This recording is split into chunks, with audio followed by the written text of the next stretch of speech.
Welcome to the Toffee Blues, your source for all things Everton, and welcome to the extra time for Crystal Palace 2, Everton 3. Everton are making a habit of this winning thing now. It's getting it's not recognising the club as a whole, which for all the right reasons.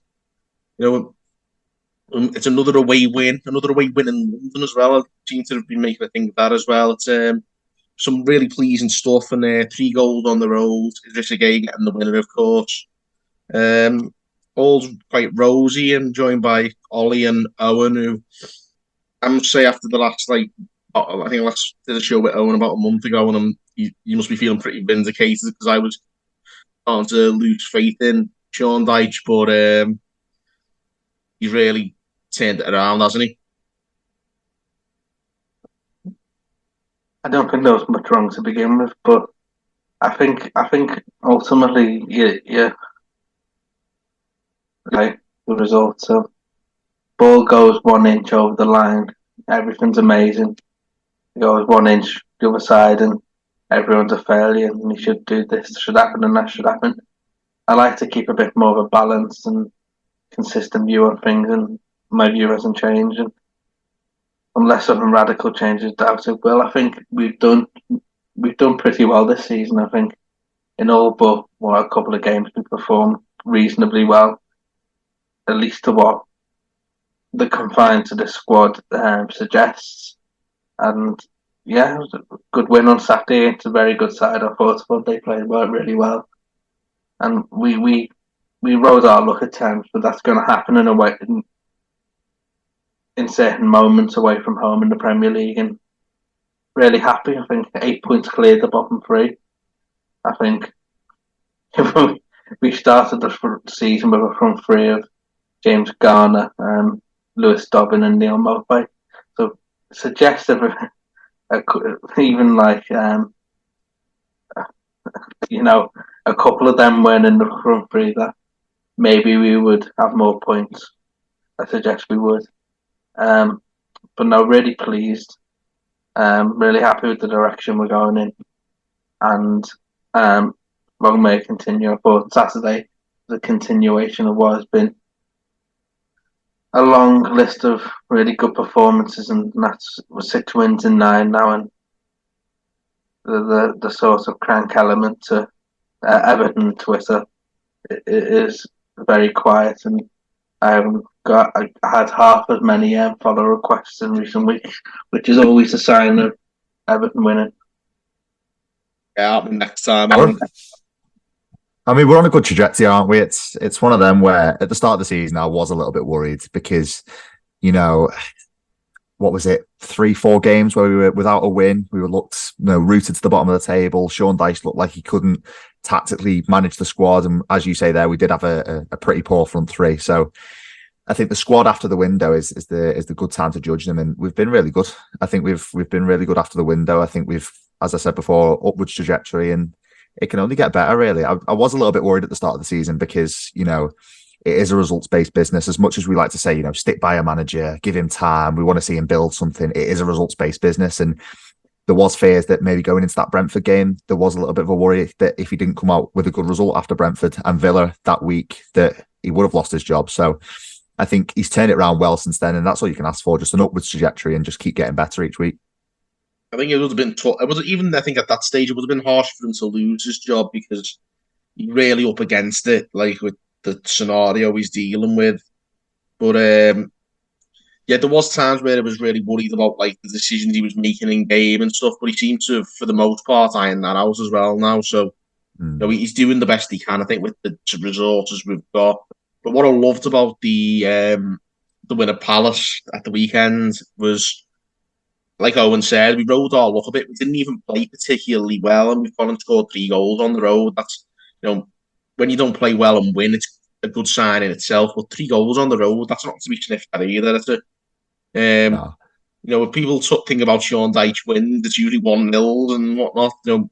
Score 3 times on the road, that's really good, and it's not something you see a lot from Everton in recent years. So I'm sure the away fans were finally got some value for money there. Now, I just want to slightly correct that, because if you actually have a look at Everton's results this season, I'm going to get the exact amount of times because I don't want to say lies, but in 1, 2, 3, 4, in four games this season, we've scored 3 goals. Now, apart from the sort of anomaly of the sort of COVID season, I'd love to be able to find a season full stop where we scored 3 goals in that many games for a full season. I mind half a season. Well, that was the I point. Maybe think Of Martinez's first season, wasn't it?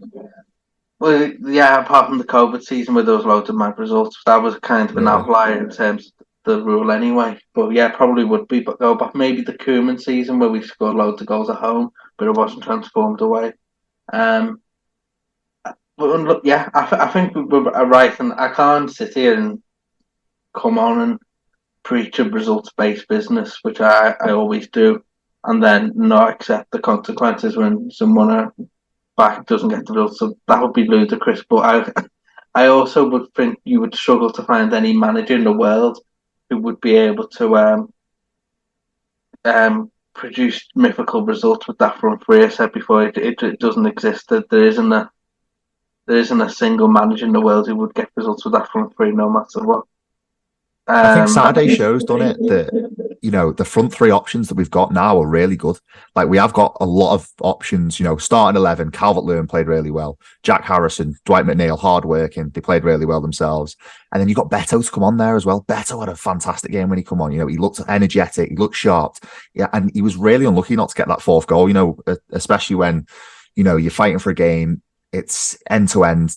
Palace probably wanted to get back into the game quite desperately, and we were holding on. And he was so unlucky not to get that fourth goal right at the end there. But it shows that how far we've come as a squad.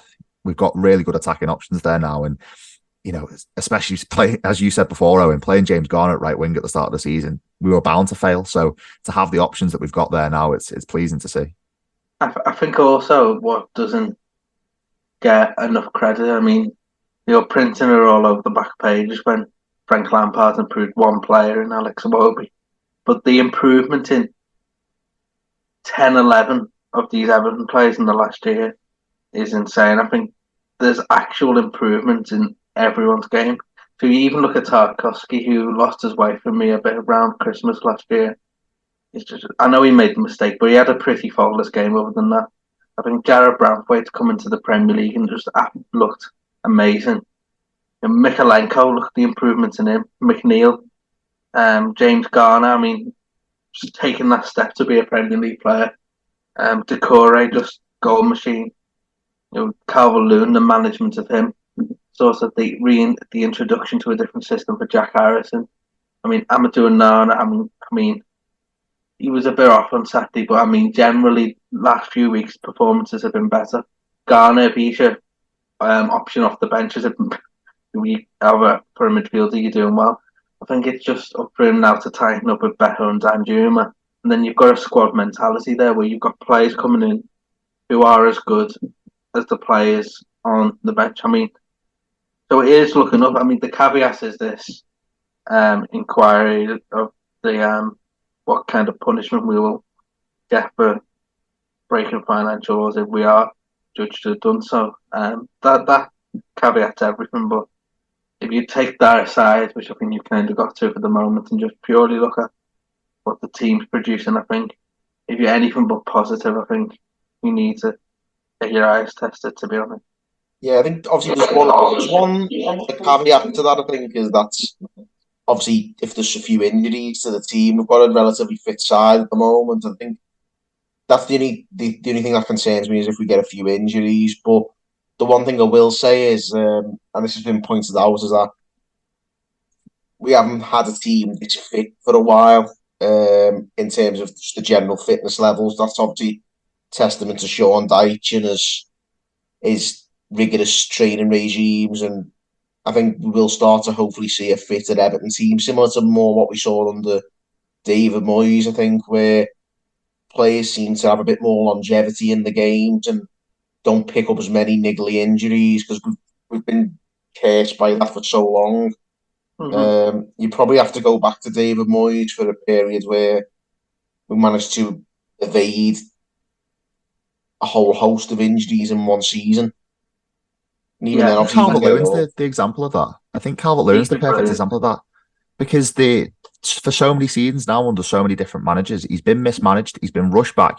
Rafa Benitez that first season got rushed back after Christmas, got another horrific injury, ruled him out for pretty much the rest of the season. Only took him to the last game of the season to keep us up. And the season after, he was rushed back again by Frank Lampard. That's more mismanagement. I think Sean Dyche is the first manager to actually take a step back and go, no, we need to manage you properly. We realize how important you are for this system and how important you are for the team. Take a step back, manage him properly, manage his injury so he's getting to a fitness level where he can play week in, week out and not have the lack of confidence not to see out a full 90 minutes, and B, the actual physical ability to see out a full 90 minutes and be sharp for those full 90 minutes and offer everything for us. Because, you saw on Saturday how key he was in that first minute, winning the knockdown, and we scored off it straight away. You know how important he is going to be for the rest of the season. Like, to keep him fit is everything. That's testament to Sean Dyche and how he's managed him. Yeah, I mean, if we're zooming in on Calvert-Lewin in particular, I think he's a really important as, aspect to our team because he just gives us an outlet all the time. So even when we're, like we said, we wrote our luck at times, and I think a lot of it is due to how well Palace did. I thought he played well and really well in patches of that game. Um, but we had that outball with Calvert-Lewin being able to sort of chase lost causes. I think when Mopé was up front or the ever work-shy Amari Gray, I don't think that kind of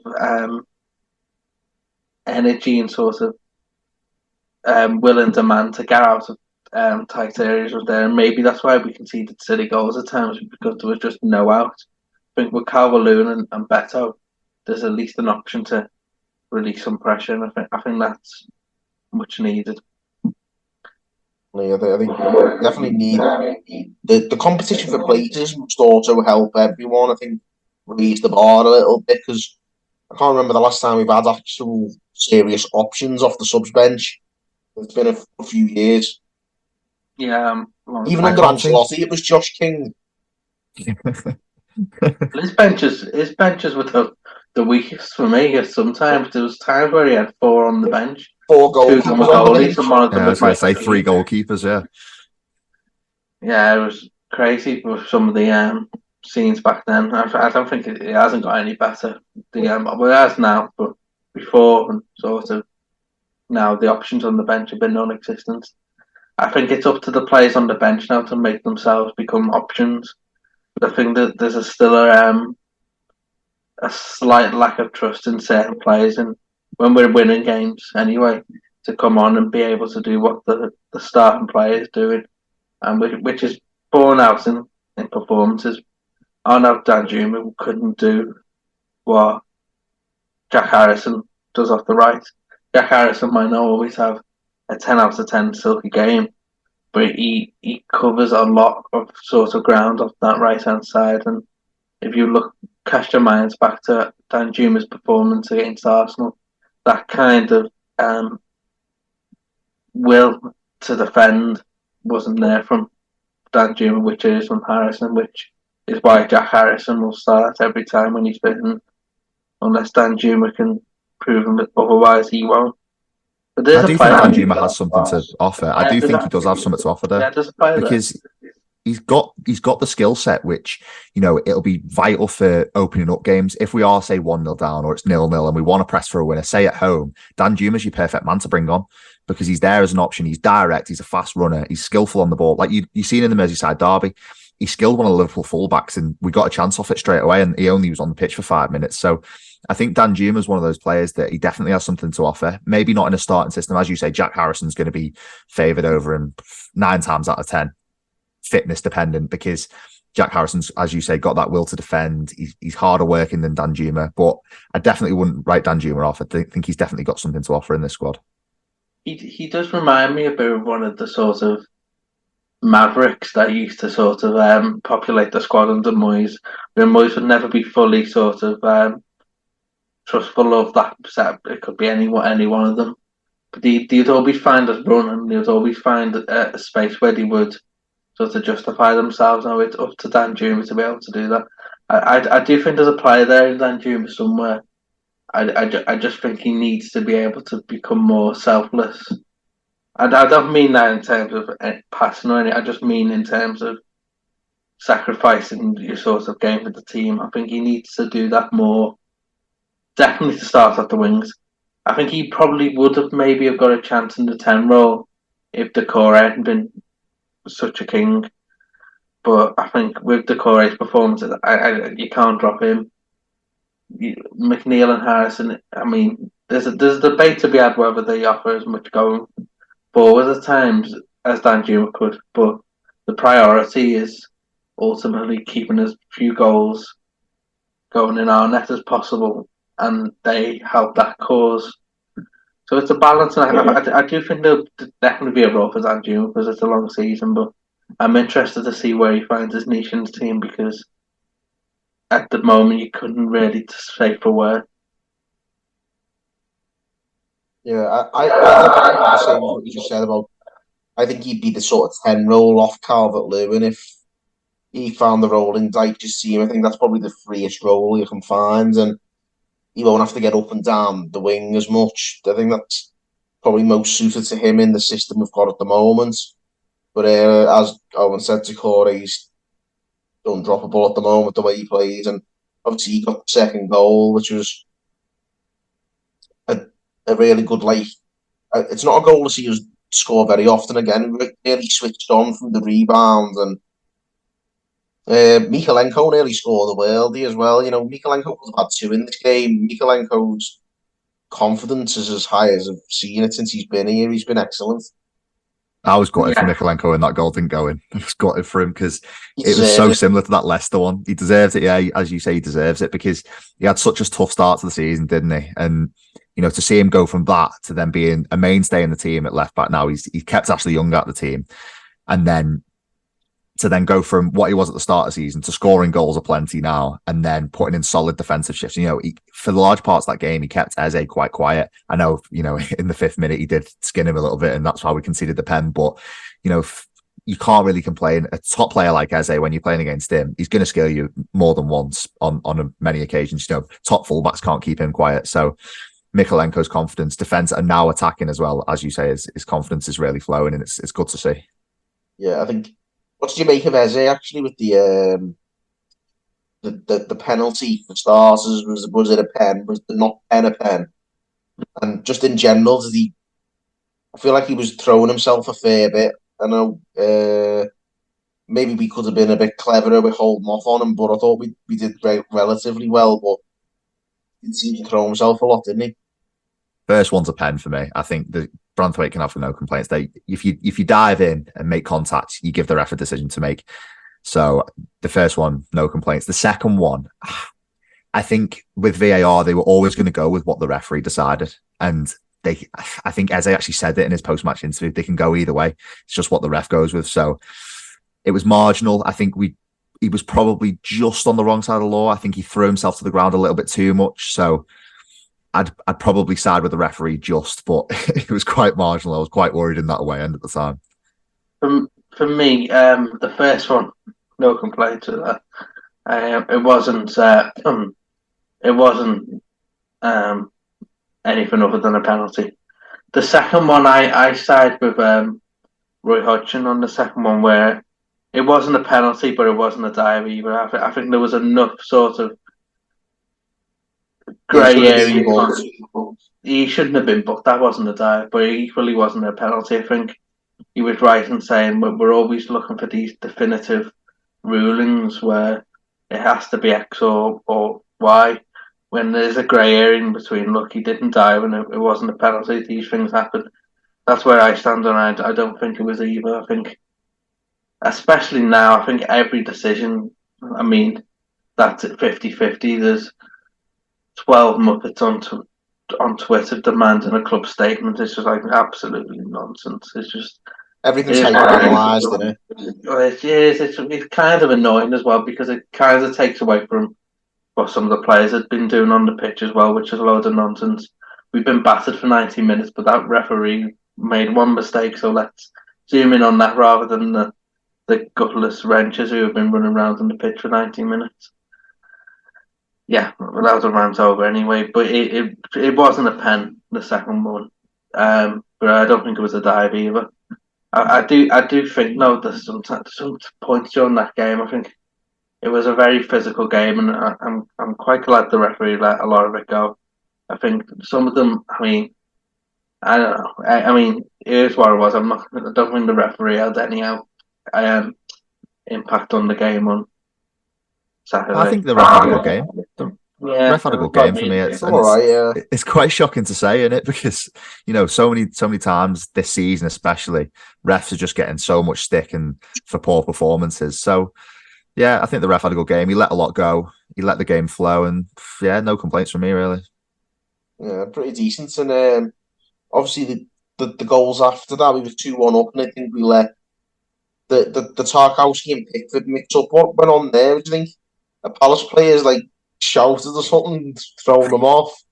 It was weird, wasn't it? Because it's uncharacteristic of Tarkowski to leave it like that, and it's an uncharacteristic of Pickford to make a mistake like that. I think it genuinely just was a mix up, and that's one thing that you can't really put the blame on anyone for that. Like it's just a freak mistake, and to go 2-2, I think heads in previous teams would have dropped straight away, and we probably would have lost that game. We would have capitulated. So I think just one of them freak accident. We just did well to show character and come back after that. yeah, I But, mean, it was a mistake. I think it's one of them. Mistakes can happen. But I'm more pleased with. If we're talking about defending, I'm more. Well, I'm actually very pleased with the unit. With the unit works really well. Mistakes can happen. Look at, I think Mikalenko sort of made a mistake for the first goal. I think he lost his man. But we're not. It doesn't have to be hyper analysed because he's been having great performances. And Tarkowski is probably one of the best free transfers ever made by Everton, in my opinion. I think he's been outstanding for most of his time here.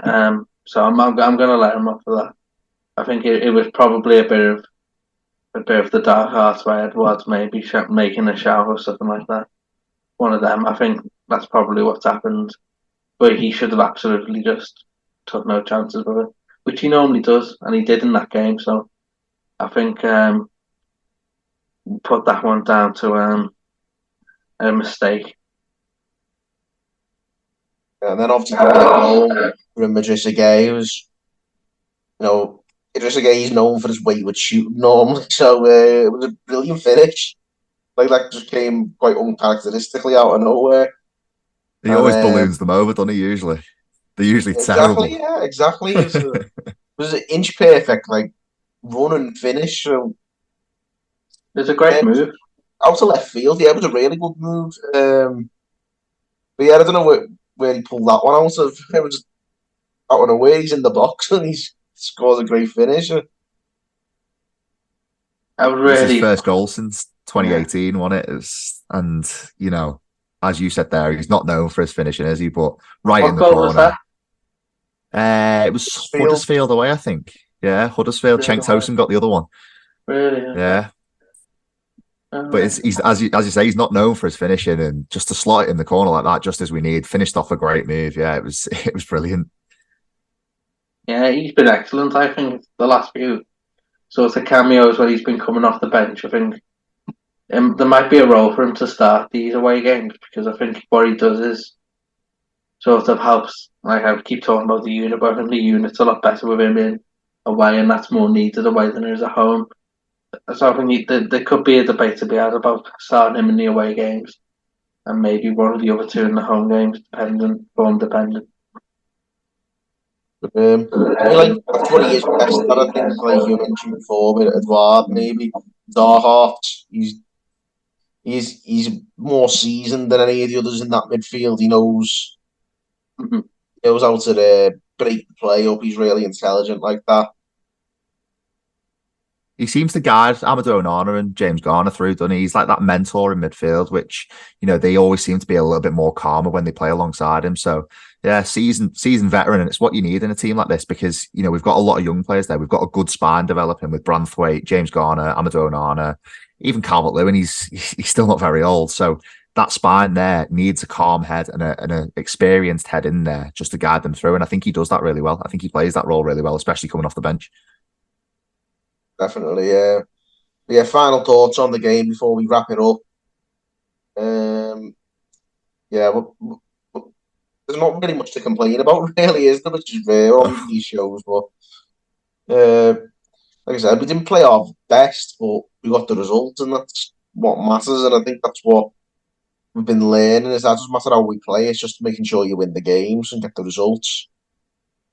I Yeah, don't I mean, think points keep you in the division, don't they? And if you Exactly. just keep the points tally ticking over, that's all you can ask. And yeah, as you say, there no one complaint conceding 2 goals, but 2 goals were you know hardly avoidable. It was a penalty, and as we said before, a freak mistake. They're not avoidable. They're not really avoidable goals. And yeah, for me, no I beg complaints to really. differ on that front, like, but Well, I I think mean, the second one, yeah, is the second one's avoidable, but absolutely.